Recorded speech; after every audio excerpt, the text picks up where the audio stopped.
again, everyone, and welcome back to the Dog Show Drive with Wayne and Will. I'm Wayne Kavanagh. You are, and I'm Will Alexander. When the world's a better place for it, young William. Today we're going to talk about respect. I'm Chevy Chase, and you're not. Exactly. We're going to talk about respect, weather, and all that it means to dog shows, national specialties, how important, and all the details, and critique writing, how to do it, how not to, and what you might think about before you step in that ring. All that and more right here on the Dog Show Drive.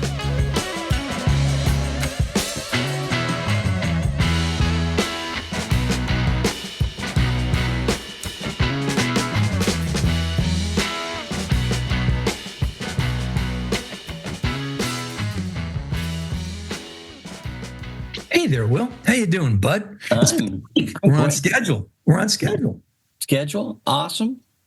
It's all moving. It's a beautiful world. This is an afternoon after lunch podcast. We've never done that I can remember. Oh, it's nap time. So it's nap time for both of us. So we're trying to find some energy here. We'll go from the applause from the audience. That'll give us energy. Exactly. Yeah. From the live audience here at the studio. They've done, it's a great crowd tonight. So we're in good shape. It's really great to be here. It wasn't easy, landing at the airport. That caravan doesn't land well at the airports these days. Hey, one of the reasons we're doing this late is because I ran into a storm today, or should I say the storm ran into me, Will. It ran right in. I saw the photographs. I was wet it's raining outside. Don't step in a poodle. Raining cats and dogs, all that. I was raining all that on me. I got soaked, completely soaked, running in to get something for my brother, came back out drenched. So I had to come home and take a hot shower. It's freezing too. Well, I said photograph. Are they still called photographs? I do, because I'm old. Yeah. Photographs. Yeah. Pictures, photographs, pics. I don't know. Yeah, I had to send Will a photograph of me soaking wet to plead my case for another half hour. Which worked because he hadn't taken a shower either. So now we both smell great. Now we smell great. Old Spice. Aqua Velva, man. Anyway, talking about weather, it's going to be 112 degrees tomorrow in Phoenix. That's seeing these way plus 100 degrees all over the country. I don't want to get into who or why or what you believe in, but when it's that hot, man, we got to watch out for each other and each other's dogs. That's serious stuff. Yeah, I just checked ours up here, and it's going to be 23. That's different, though. Well, right? 23. It's sort of like double it and add 30 kind of works out. So you got 46 plus 17, almost 80 degrees. Yeah, it's easy. That's okay. It's still hot for the dogs, though. Yeah, it is. It is. Still hot.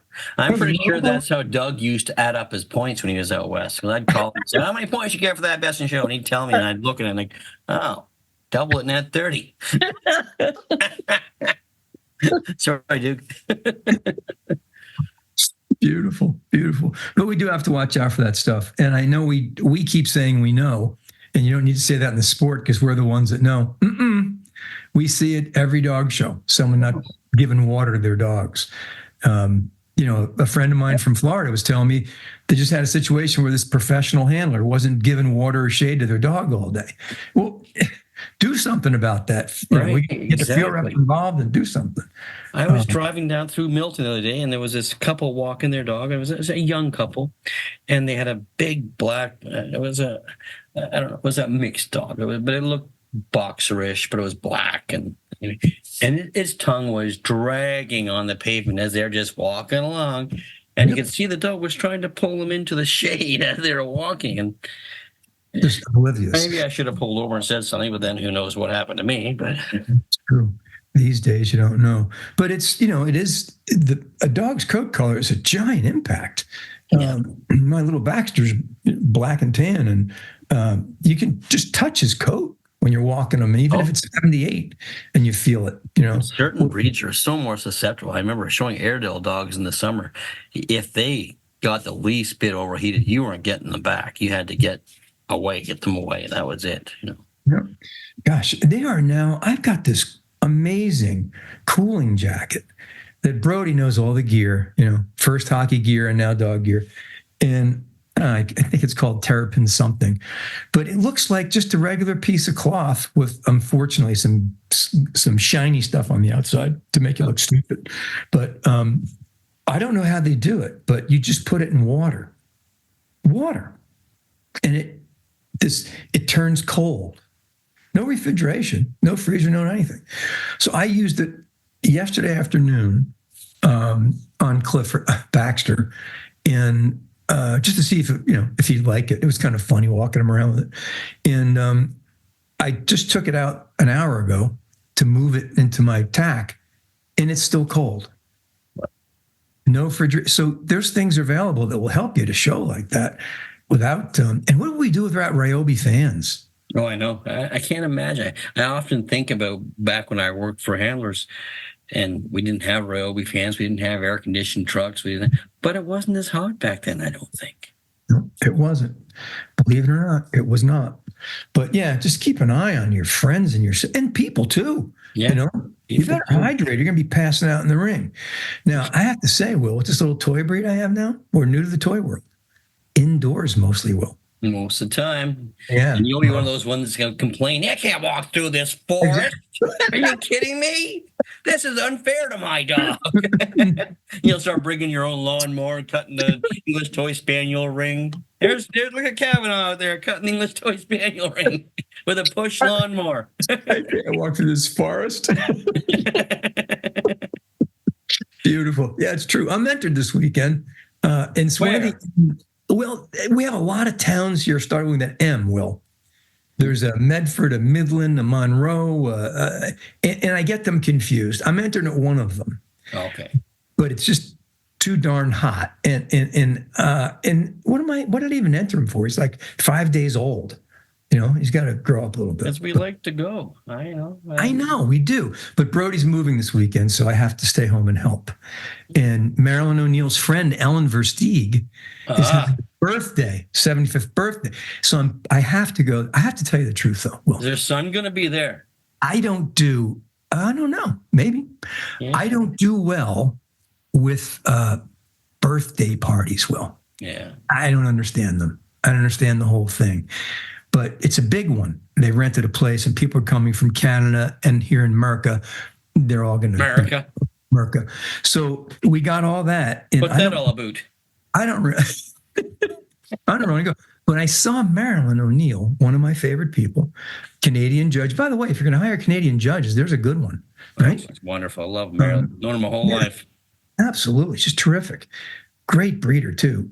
Anyway, I saw her at the garden, and she said, hey, if you're going to the birthday party, I'll go. But if you don't go, I won't go. And they'll get mad at both of us. But if we both go, we can talk about dogs over in the corner, and they can do the hats and the cake. Well, that's the plan. What if Chris Versteeg's there, though? You can talk about hockey with Chris Versteeg. Talk about hockey. We can go there. Yeah, we can go there. It's all good.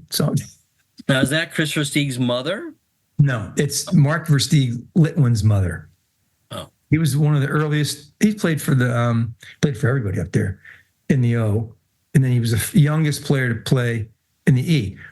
But when he was there, Chris and his brother would come to the games and stuff. So somehow, I thought Chris was from around you, though. He wasn't he? He used to just hang out here. He and his brother used to hang out here because we had one of the brothers play for the K-Wings.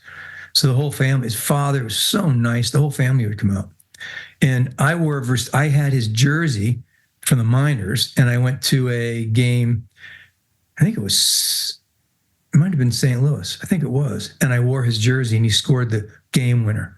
And I acted like an idiot with the jersey, spun around, pointed to it, all the things that you don't want to do if you're an adult, but it happened. We can't help ourselves. Yeah. I watched that game that when the Oilers advanced to the Stanley Cup Finals, and Zach got a goal that night. And Zach, because I used to show Zach's dad's dogs, I messaged him. I'm so happy for you. 1:45 in the morning, he messaged me back. Are you kidding me? Yes, man. Like he's just, and it's just incredible. And then we had our Memorial Cup up here, and the Saginaw team won. Saginaw, because that's the only American team in the Ontario Hockey League. Yeah. Saginaw Spirit. Is it Spirit? Yeah. And Owen Beck, who is my friend's stepson, he was MVP of the tournament. And he's Yeah, owned by the Montreal Canadiens. Well, not owned by he was chosen by the Montreal Canadiens. He plays for the Montreal Canadiens when he gets called up. So we do say he's owned by, but it's the contract that's owned, and that's just an expression. Don't think this is a network, or we're not doing the network. Anyway, but we do want you to know this is specifically dog related, because Zach's dad was very involved in one of Will's clients, and he had a great. He's the reason the Oilers pulled it off. He really was the backbone. Oh, he's my favorite player. He's my favorite player, Zach. Then he got on the news and they said, hey, are you excited that the Oilers are now Canada's team? And Zach said, well, I don't think Toronto is cheering for us. But we're all cheering for Zach, so that's different. Well, this is going to be an interesting series because I don't hate either team. Well, I'm a big Panthers fan. We all know that. But I'm also I like the Oilers too. I like it better when they're playing someone I hate. Because then there's venom. More fun then. You got the venom, yeah. See, like you imagine if you're a Calgary Flames fan watching this finals. Because first of all, you hate Edmonton because you have to. That's your provincial rival. And now you hate Florida because they have Matthew Tkachuk. Yeah. It's just going to be 2 weeks of sheer hell for those people. Where were we? We were talking about something else, weren't we? What's your guess, Will? What's your guess? What's your prognostication? I think from day one the playoffs started, I called the Oilers. Oilers in what? In what? Do I have to choose how many games? Oilers in 6, Oilers in 5. You got it. I'll go 7. 7. 7. Yeah. Wow. That would be a dandy, huh? How about enough game breakers? As long as goaltending holds up, I say Oilers in 7. I guess it's a tall task going against Bobrovsky, but that's the thing. And Florida beat some really good goaltenders to get there. Oh, they did, yeah. And Florida's a hell of a team, and then Paul Maurice is a hell of a coach. There is. You wouldn't want to go to Game 7 with DeBoer. But the overtime, it would be if they go to Game 7 with an overtime. That's never happened in the Stanley Cup. Whitney just said that, so I believe it. But it's never happened that it's gone Game 7 and overtime. I don't know. That seems odd.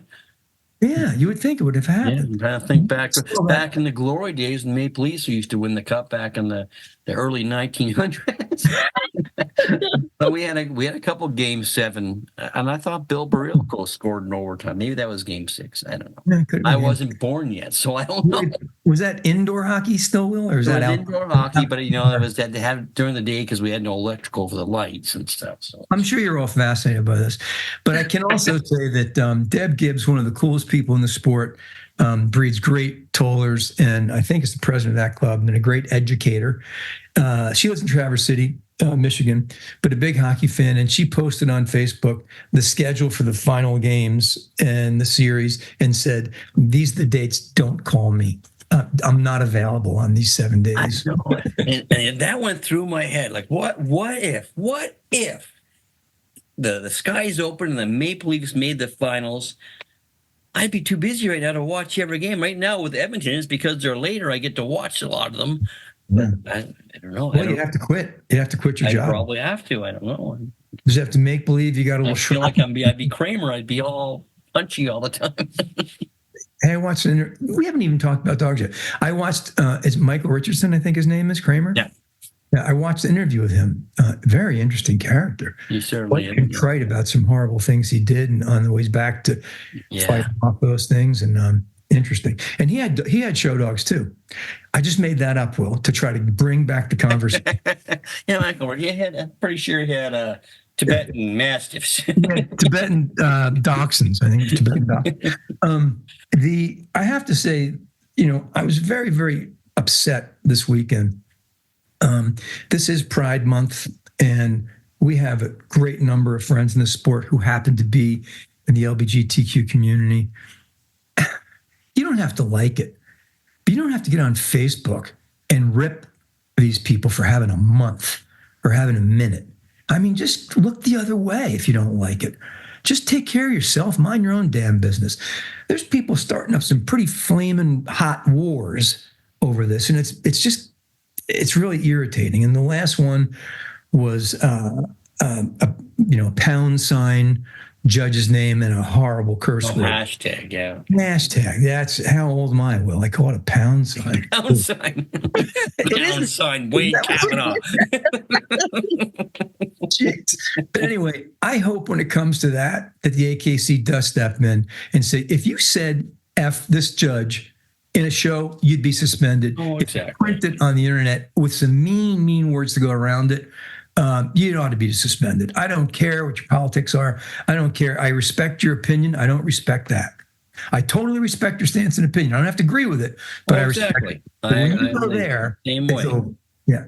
And So we've been in this sport my whole life, your whole life, and it's just been an open-minded sport my entire life. Exactly. I never even thought anything of it. I've been from kindergarten up. It's just Why would people worry about you don't think we have bigger things to worry about? Getting fights over this?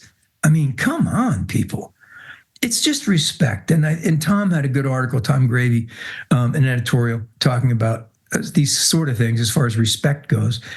Man, I've written about it, we've talked about it, but we have this divisive world of politics, and it's trickled into our sport. And now we have people fighting over Pride Month because one side likes it and the other doesn't. I mean, what the hell? exactly. I just don't understand. I like the Maple Leafs and you like the Panthers. We don't fight. No. And there was not often, but not in public much anymore. That time I gave you the right hook to the jaw. Well, that was I had your jersey over your head. I was just pummeling you. jersey over that. But it really, I hope we get beyond this and keep the politics and the hatred at it. We have enough hatred in the sport. There was an interview today on the news of the guys that stormed, it was D-Day, Normandy Beach. And there's, I don't know, a handful of them left. They're 100 years old. And they interviewed they flew them brought them to Normandy and had them on the beach and for their memories. It was sensational footage. I couldn't imagine. They asked the one guy, one of the 100-year-old guys, and what he thought about the world. And he said, I just wish people would stop being stupid and stop fighting and try to get along. That's simple. It is simple. That's such an overwhelming topic. I know my son went there and he went to the beach, and he said my son's 30. He was overwhelmed with emotion just being there and knowing what these people did. Yeah. Yeah, I agree with him. So, how many 100,000 died? yeah. For our freedom, and you're going to complain to each other about your freedom and who has more freedom? I mean, come on. What a respect. What a respect. You just be happy you have your freedom. And we have our shows, and we can, you can, whoever you are, you can go to that dog show and feel, I hope, safe. Unfortunately, in some circumstances, no, but it's a place where you can go and be accepted by your peers for your accomplishments and your passion for the breed, the passion for the sport. And that's what we need. We need people just to be happy with what they do, find their common ground, and make it a happier place. It's just ridiculous, all this tension and hatred. I don't get it. Will. Yeah, yeah.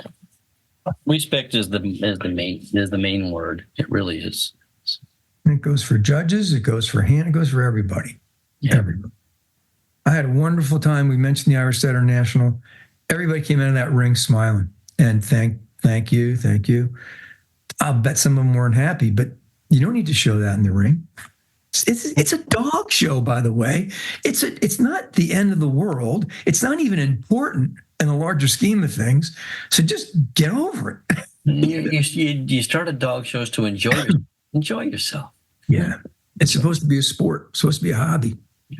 Well, if you don't like it, there's goldfish.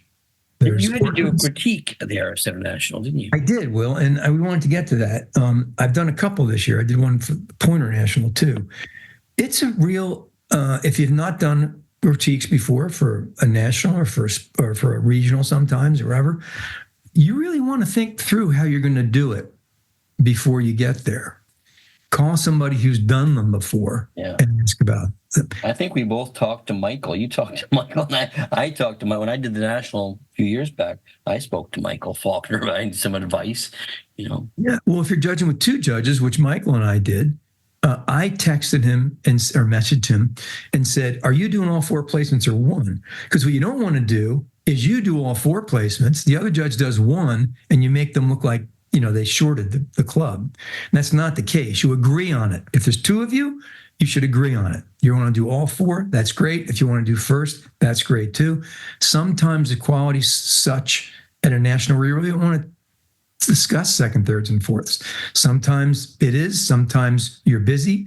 Sometimes it's a job. It takes a long time to write these things. But the writing them is just something you learn. And if you haven't read them, go to the English papers. Read the Brits have got to write a critique on every dog they judge because every show is a championship show. So read their critiques. That's how I grew up when I judged over there many years ago. I started reading those, and I went to someone's house one day in the country in Ireland. They had a critique that I'd written years before on their refrigerator. Oh, wow. Yeah, those things mean a lot to people. So take it seriously. Did you do it in limerick form or something? I did not. I did not. It was like No, Finnegan's once was a dog. It was 3,000 pages, like Finnegan's Wake. So I wanted to give it. But you don't say the other dog had a horrible front. You say preferred the front on the dog that placed higher on the day. On the day. On the day. But and you learn how to do that. But the hard part is figuring out how you're going to capture that information. You're not going to remember 200. No, you'll remember the odd dog, but yeah, it's hard. You're concentrating so much out there on your job. It's not like you're trying to. You're doing that in your head as you're judging. You're figuring out the pros and cons of each dog. But 3 hours later, or 2 weeks later, yeah, or an hour later, right after you come out of the ring, it's still 100 dogs, 175 dogs. You're going to remember all that? And you might just go, I gave it third because I remember that's where it belonged. That's what you want to say. Mm-hmm. I can just tell you that's where I thought he really belonged. That's all you're going to remember half the time. But Will and I talked about different ways to go about it. And I have to say, one of the ones I did, it wasn't too long ago, someone suggested using notes on your iPhone and doing the record part. There's a microphone button, and you can talk into it, and it types it for you. Have you ever sent or received a text message from someone that did the speak to text on Siri? While they're driving, yeah. You have no idea what they're saying sometimes. I couldn't figure out what the hell my notes were. Didn't do that twice. I couldn't figure out anything I wrote. That's a pain in the old stress breeze, isn't it? Pardon me? Yeah.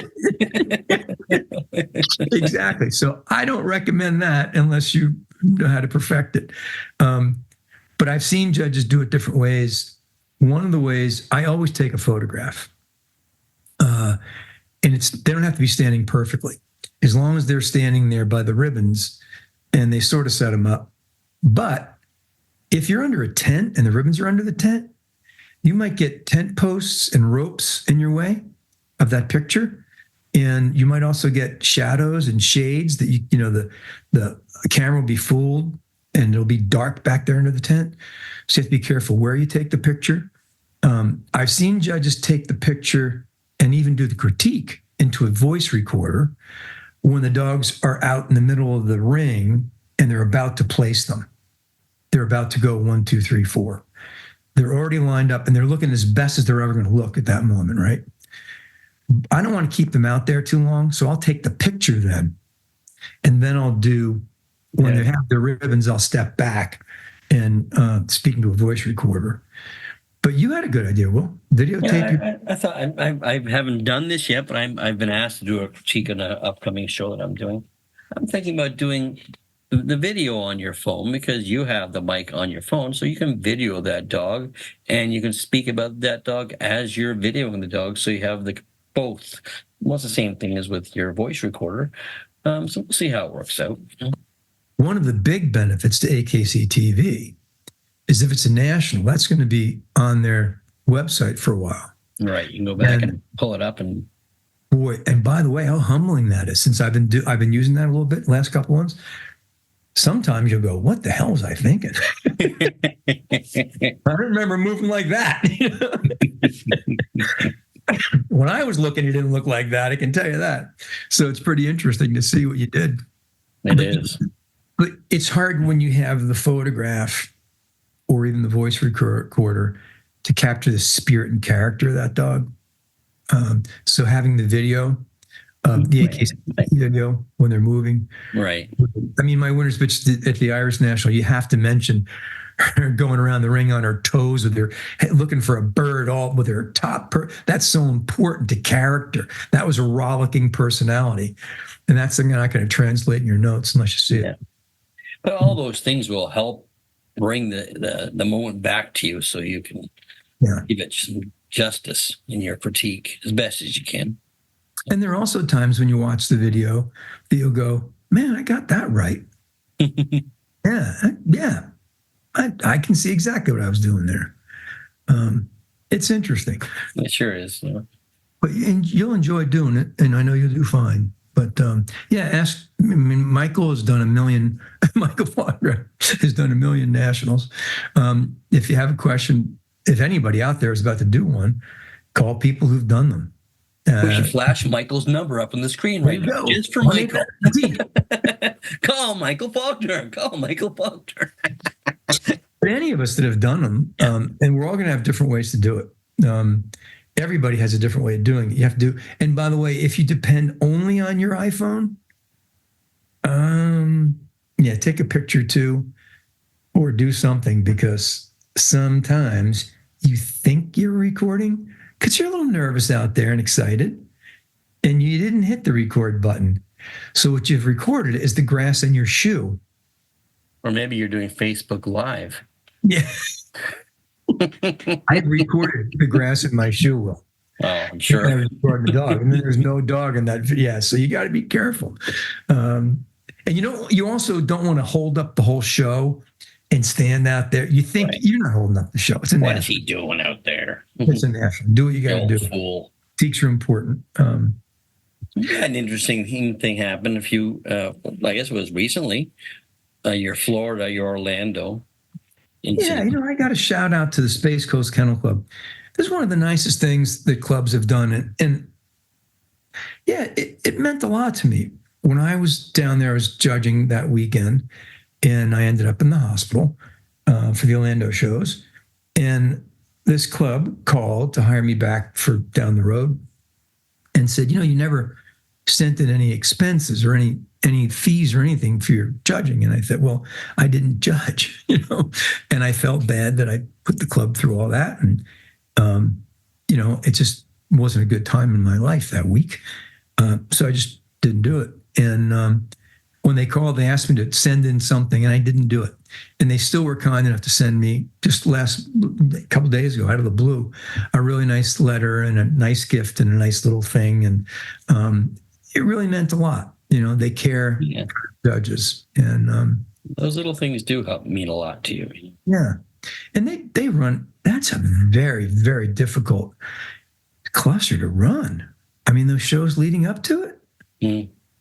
Wow, that is really, really tough, and that's a great group of people. And I think it's just one of those things that, you put a cluster together of 4 shows. People do it all the time. Oh, really? With 5,000 dogs every day? Could you imagine? Oh my gosh! And the number of judges you need to do that, and to coordinate all that. And the number of judges. That's the thing. We talked about that last week. We're running out of judges with these number of judges we need for these shows. You sure are. Boy, they do an amazing job, and the people at the top there keep saying they're not getting any younger, and we don't know how long we can do this. And well, Wolfstock, this is happening this weekend right now. Yeah, they had to shrink their week and change it a little bit for next year, and that's because it's very hard to do having 40 specialties in all those shows. And with our aged population, I have a good story for you. I was at a show last weekend in Orono, Ontario. Wonderful little town, Orono, home of Brian Bickle, hockey player. Anyway, Best in Show lineup one night, there was a 78-year-old handler showing his pointer and Really? an 85-year-old handler showing her Cavalier. Wow. How cool is that? My, Who uh, won? A 42 actually, year old. the pointer went reserve, Best in Show. Wow. How So, cool. so that's Very cool. my friend and hero Johnny G, the man, He's the the myth, best. the legend, Johnny G. Yes. Griffith, He's the 78 years best. old. I pulled up a picture on my phone because we had a 50th birthday party for him at the Orono Dog Show when he turned 50, and we look exactly the same way. I Of put the course. picture up. We look exactly the same. No, he's a great guy, and he's just done, a super job all those years taking care of his dogs, doing it right. And Oh I yeah. had the honor of him coming down to show a pointer to me, and he brought me a beautiful print. This one, Oh, sensation! Yes, he's Yeah. very proud of that. he had them made, and it's really nice. And yeah, it's Johnny G's a man among men. We used to always say, a man among men, Johnny Right. G. a man among men for sure. Yep. I'm trying to get this right. And Elaine, Elaine Whitney, 85 years old next week, or the end of this month. She and Bob are judging here in a couple weeks in Michigan or South Bend, real close There's to no stopping Elaine. She showed the dog the one day. Then Bob was at a board meeting, so he came back and showed the dog on Saturday. I think he went reserve Best in Show. Wow, And very he's cool. I think he's younger than Elaine, but Yeah, very cool. Well, Belter's he's about 80 now, 100. 78, something like that. And he had a Best in Show recently. And there was more than 500 dogs there. It was a big deal for Doug to win one like that. We all. But I look at Johnny G because By the way, congratulations, Doug. That was a great weekend. I look at Johnny G, Especially when his wife showed her. and he's always working. He's always doing something. And I think of his age and think, my God, he just keeps going. He just keeps going. You Talking know, about Doug Belter, right? no, Johnny G. Oh, John G. Oh, I see. John Griffith. Hey, Doug does get a whole lot done. He does a Oh million. my God, he's a nonstop too. I remember I used to That's travel all. with him, and it was like the alarm would go off in the morning, and I swear he went to bed dressed, his suit and tie on already. Boom, he's up. Got the Let's go. coffee. Let's go. Yeah. Yeah. No, he's a workhorse. There's no doubt about it. He works smart too and does a good job. He's thinking about all these handlers are trying to get into judging now, and they're realizing all these points they've got to get and the things they forms and we've talked about this before, but a lot of them just go, you know what? I'm done. I can't. Well, And it's too bad. It's really too bad. I'm all about the exception committee, Will. We have people in every zone, every region, and everybody knows they're pretty good dog people. Put a team together and they used to do that for the, they probably still do. There's trial board people in every region and do that for this. And if a judge can't get through the regular way, they have to try the regular way. If they get denied, they can come back to that committee, and that committee can just recommend yes or no to the board. The board gets the final say. We don't want to take away that power. But the exception committee can say, you know what? You might not know this guy, but we do. And he's a really good dog man, or she's a really good dog person, and we need to get this person judging, even though they missed this point or that point. It's time because we just don't have enough judges that can and we're judge. wasting a lot of commodity, basically, like dog knowledge. We're wasting a lot of that. Yep. That just won't do it because. So. I'm going to be 100 before I finish what I want to finish. Well, you look great. Yeah, for 98. I mean, look pretty good.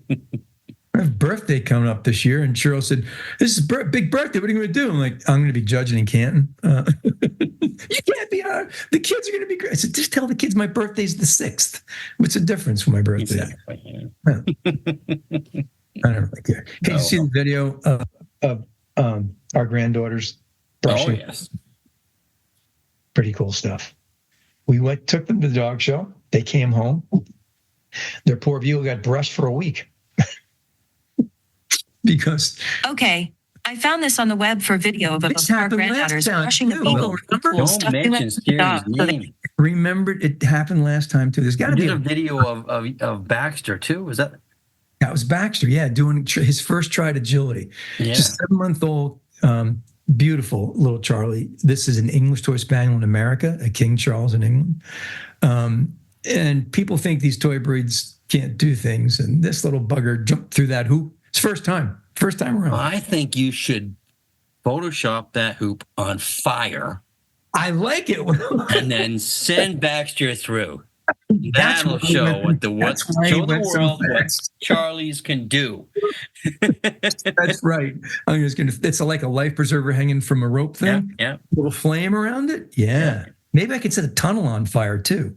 Yeah. Then he could come. Wow, that would be cool. It'd be He's that fun. kind of dog. He'd go through the fire for me. We don't want to. We don't want to go through the fire, but you could. We wouldn't know the difference. I wouldn't know the difference. Look at that Charlie go through the fiery hoop. Beautiful. And I'm sure someone can do that in 2 seconds. My son probably on his iPhone. Yeah. Today Cheryl was on the front porch, and I walked out across the street to go to, not across the street, across the sidewalk to talk to a landscaper that was working there. And Baxter came out with me, and he was hanging around saying hello to all the workers, no leash, hanging around saying all the workers. And then I said, and he was starting to eat some grass or something. So I said, okay, go on, Baxter. Ran right down the street, right up the sidewalk, into the porch. Those little dogs are so smart. Yeah. Maybe it's just because beagles and pointers aren't very smart. Well, maybe that's it. Maybe it's You all. could do that, but you'd have to call to Cheryl in the house, bang the food bowl together, Cheryl, and the beagle would go running back in the house. Oh boy! Speaking of that, we had a horrible thing yesterday. We were walking the dogs, the one beagle and the Charlie, and Cheryl and I, like old people, walking our little dogs around the neighborhood. And there was a puddle on the sidewalk Oh, that had formed like a moss, and she just lost her feet right out from under, and down she went. Well, the beagle is going to take off when it can, especially when you fall in a rabbit. I'm not kidding. A rabbit runs 10 feet in front of you. It was unbelievable. Like, she's going down. I'm trying to reach for all the leashes, and I see a rabbit, and I'm like, no. not And then now. there goes Hazel. So I'm like, well, she's old and heavy. I could probably catch her. so I gave, Cheryl's on the ground. I gave her the Charlie and the poop bag, and I took off for the beagle, who's got a leash hanging like 50 feet from her, running around. But rabbits circle. So I never really worry about beagles with rabbits. And sure enough, she came by, and I stepped on her lead and put the poor thing's head back. It's terrible. But mindful of rabbits when you're walking to your beagle. Oh, yeah, exactly. But anyway, dogs keep us active, Will. They make do. us walk. That's It's very right. cool. Very cool. Anyway, so we got a bunch of shows coming up. I'm trying to take time off, and I think it's working. We had planned on being in our new place in June for the month. So I didn't take Oh, anything. in Florida. Yeah. So I know that sounds contrary, but I like being in Florida in the summer because nobody's there. That's true. You can go to restaurants without waiting online. Everything's air conditioned. It's not that bad. And there's no people. It makes me happy. There's no people. Is that a sentence that an English major There's says? no people. There aren't any people. Anyway, what else is new, bud? Well, I'm off to New Jersey this week. I'm doing a seminar, the Handle Your Weight of a Paper Bag seminar for Cherrybrook, the Cherrybrook people. So yeah, that'll be fun. I'm looking forward to that. I mean, all people can go. Yeah, but it's being hosted by Cherrybrook, and it's Yeah. so I'm not sure if it's Florida, but probably. And I leave Friday morning, and I'm there for the weekend, and back on Monday. So, Have you got a guest judge? pardon me? You got a guest judge? Yes, I do. I do. This is I can't divulge that right now. Don't want to reveal. But North Jersey's full of good dog people. Yeah.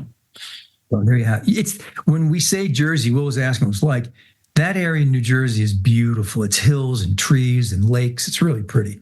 I'm really looking forward to it. So, Yeah, beautiful. And, getting back to nationals and specialties in general.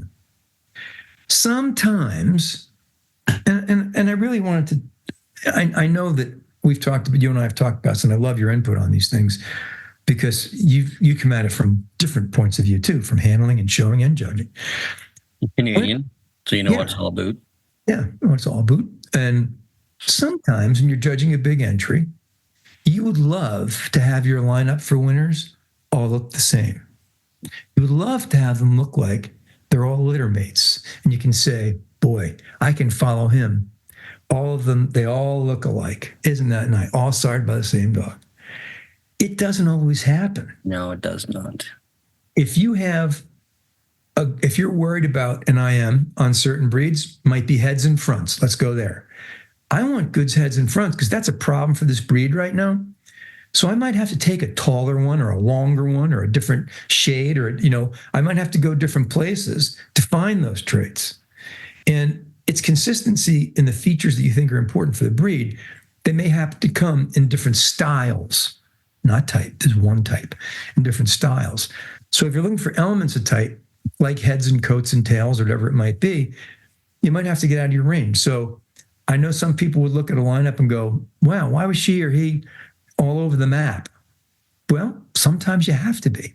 Well, exactly. And like you can't make them what they're not. You can only sort them out. So Do you think it's a thing where you have to be confident enough to just do that, knowing that people might not follow you well? oh yeah, for sure. You can only do what's in front of you. That people forget that. They forget that we are only judging what's in front of us. And we have to choose a winner. What are we going to save our reputation? Say, no, there's no winner today. There's no winner in this class because it doesn't match my last class. Exactly. It's not a litter mate. What are you going to do? Yeah. And it can certainly happen in breeds that have so many styles, a lot of different style Irish setters. But it's true for every breed. There's just styles that are different. And they may have breed type. I know that sounds contrary, but you can find elements of breed type in different styles of dogs. Oh, there's no question. Now, there's some breeds that, man, for me, like Goldens, there's one type, one style. But sometimes you got to go fishing, and you would have to in Goldens most days because there are many different styles. And you just have to find those elements of type that are important to you. And then hope they can walk, which is round 2, right? Yeah. Interesting. Temperaments are such a part of that too. For me, judging the Irish, I want to see rollicking temperaments. I want to see, and I had a lot of tuck tails and a couple of shy ones, and that's going to happen. And that might just be the day or something, but you can't award something in a breed that has a definitive personality trait. Like trailing hounds. When you're judging trailing hounds, they're trailing hounds. So that tail's down. They're not a trailing hound anymore. Right. And I see a lot of it, and I think I see the people forgiving certain breeds with their tails down. I'm thinking, if my beagle ever had his tail done, they weren't going to forgive it. Mm-hmm. So it's. I did a specialty earlier this year, I think, yeah. And I placed a dog that completely was unglued, had its ears pinned back. I should have definitely excused this dog. It was a mistake I'll never forget. But I was able to put in the critique, regrettably, I overlooked its temperament. And I won't do that again. You just have to make those assessments. The problem was this dog was magnificent. Oh, He's the best one. It's a hard call, but Not first. Yeah. It's a responsibility. I interviewed Fan Yu this week. You know who Fan Yu is? It was a wonderful interview. And we were talking about judging and whatnot. And he always wants to make people happy. That's his goal. Everything he does is trying to make people happy. So when I brought up the subject about judging, he's like, no, I can't make everybody happy then. And it's too big a responsibility. He thinks that because he agrees with us that it's a huge responsibility to judge, to put our label on our breed. And he said 10 years down the road, you'll see the outcome of certain dogs that were winners. And he was right. A memory popped up today. It had to be 30 years ago. Could have been. When did Ken Murray show Fever, the English setter? Oh yeah, that was 25 years ago. Oh, Fever, that would have been mid 90s. Yeah. And I gave her specialty somewhere in the Northeast. And the picture of her, it's just beautiful. And I'm so glad I have that picture and that memory of her. It's a gorgeous picture, and I'm glad it's out there. And you'll have those days where you're so damn thrilled with your winner that you want to keep that forever. But it's not always. It's not always. If you might do a 2-day, 300 dog national, and your best breed winner is okay. And you don't mind losing that picture 30 years from now. But that's the pleasure of it. That's the genuine. If you don't have the passion to want to look and want to be pleased by those virtues, on that day, you've got to think positive, no matter how bad the entry is. Yep, you do. And judge positively, and you'll find something. No, we always do. Yep. Panthers in 5. All right. Not going to happen. I don't. I'm torn because I like both teams. Anyway. Yeah. Anything else, bud? No, I think that's it. I've got to carry on with my afternoon nap, and I'm not napping. I don't nap. Who am I kidding? I do. No, that's it. That's it for me. I have nothing else to offer. I'm sure if I poked and prod with you, you could carry on. It's not hard. Um, Anyway, that's it. we'll see you soon, buddy. Maybe I'll pop over during my month off to watch a. When are you doing the English Gawker thing? South Carolina. When you're doing an English set, we're both doing regional English set. Yeah, in Where's Ohio. yours? Yours in Ohio? Mhm. Mine's in Michigan. I'll pop down, and if I'm not working that day, I'll be glad to come I down. might stop by. Yeah, hang out. Stop by. Yeah, We'll go to the pub. We got room. Yeah, walk up to the pub. Well, That's the pub. That'd be fun. That was a nice time last time. So. with the animals hanging on the wall. Yeah. All right, guys. Stay safe out there, and we'll see you all down the road. Pretty on, Gert. No way. Better be paying attention, Doc. Thanks. So Ernie can use this in the blooper reel. That's right. We love you, Ernie. Don't put that in, Ernie. Quit taking yourself so damn seriously.